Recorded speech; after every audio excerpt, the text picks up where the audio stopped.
In 1998, I got a new teaching job in a new town. To save money, I moved into a small house that was for rent. My roommate Claire was nice enough and the two of us got along easily. I moved in and found my room. While unpacking, I came across an old framed photograph. 3 men dressed as hospital orderlies were sitting together in the living room of the house. These 3 men had once lived in the house I was now renting with Claire. I didn't want to throw away the photograph. It didn't seem right, but I didn't want to keep it either. I chose to hang the picture in the living room as a decoration and a reminder of the friendship that had once bloomed in this house. On the first night, I was awakened by Claire stumbling around in the dark in my bedroom. Flipping on the lights, I saw Claire and realized that she was sleepwalking. I called her name and finally woke up Claire, and she, confused by what had happened, apologized and told me she had never sleptwalked before. Claire was shaking, and then went on to explain that she was having a vivid and bizarre dream. In her dream, she was in a hospital, and a woman, a patient, was holding her hand and leading her down the hallway as if the woman wanted Claire to see something. The next morning, I went for a jog and spied the abandoned building a few blocks away from my house. The building was massive. The windows were broken, and the doors were chained. There were no signs on the outside of the building, but by all outward appearances, it looked like a hospital. I was staring at the building as if in a trance when I noticed there was something, or someone, looking back at me from the 5th floor window. As soon as I made eye contact, it disappeared. The whole area, the building, and the quiet creeped me out. I ran for home. That night, Claire and I sat down to watch a movie, drink some wine, and talk. When I brought up my crazy ex-girlfriend, Claire laughed a little. She remarked that my ex sounded like her during her wilder days. She went on to tell me that she had a mental breakdown a few years ago, and that she was on medication. But she was better now, and it was all behind her. Her story sent a chill up my spine. I barely knew her, and now I learn about this. Later, when I went to bed, I heard a crash outside my window. I threw back the curtain and saw Claire walking off the porch, breaking the flower pots as she moved. I opened the window and yelled her name, but she didn't respond. Claire was walking down the street towards the abandoned hospital, sleepwalking, her hand stretched out as she was being guided by some unseen force. I threw on some clothes and ran outside the house, still calling Claire's name. By the time I caught up with her, she was stepping inside the hospital doors. Someone had unchained the doors.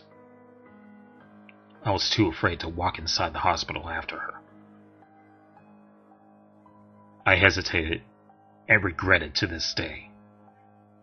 When I finally worked up the nerve to walk inside, I was greeted by an elderly homeless woman.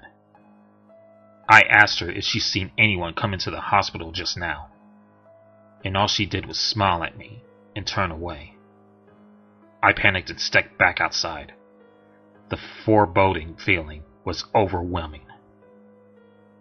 I looked up at the hospital and saw Claire hanging out the window on the 5th floor. I yelled her name, but I couldn't get her attention.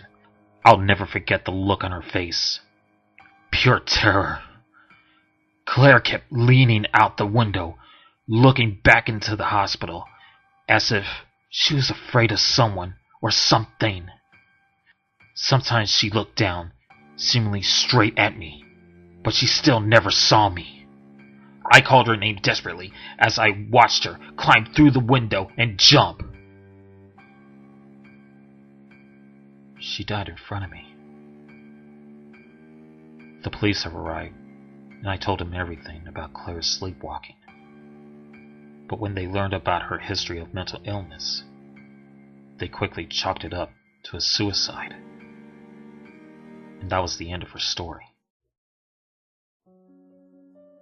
A week later, I read her obituary in the newspaper, and in the article, they confirmed that the abandoned hospital was, in fact, a hospital. A mental hospital. I fell asleep that night. I had a very strange dream. I was walking down the hall of the hospital with a woman in a hospital gown holding my hand. She was guiding me somewhere, and she kept looking back to make sure I was still following. The snapping of fingers and the man's voice startled me awake. I had been dreaming. I had been sleepwalking. I had walked the 4 blocks from my house to the street of the abandoned hospital. A man had almost hit me with his car. If he hadn't have woken me up, I'm not sure what would have happened. The idea of sleep was now terrifying. So much had happened in such little time. I tried to keep awake for as long as possible. But eventually, as it often does, sleep overtook me. The dream, the same dream about being in the hospital, repeated. This time, when I woke up, however, I wasn't in my bed or standing in the street. I was laying on the bed frame of an old cot inside the hospital. Scared, I walked through the halls trying to find the stairs and get out. But I found nothing. I heard muffled voices and screams coming from all the empty rooms that lined the halls. I rounded the corner and came face to face with 3 people, all dressed as patients. One patient was the woman from my dream. I backed away and told myself they weren't real. If I ignored them, they'd go away. I kept searching for the exit and heard another screaming voice from behind the door. There was an orange glow creeping out from under the door and through the small window of the door. I peeked inside, and a man's face peeked back. His face was burned. Horribly burned. He begged me to let him out, but I couldn't bring myself to touch the door. I turned and saw the same 3 patients as I had before. One by one, the 3 patients approached the window and jumped out. I looked out the window, but I didn't see them. I saw 3 orderlies running from the building in a panic. I yelled for them, but they didn't stop. That's when I smelled the smoke. I turned and saw the orange flames stretching out from under the door, and smoke filling every hallway. I had no choice. I had to jump. I approached the window and prepared to leap when I felt a hand on my arm. I looked over and saw the homeless woman pulling me away from the window. She led me out of the hospital, and I ran for my life. The rest of the night I stayed awake. I did some research on the hospital. It was abandoned 20 years ago after a fire ravaged the hospital. The orderlies all fled from the building and left their patients behind to burn alive. I moved out of the house the next morning and back with my parents. I haven't slept long ever since.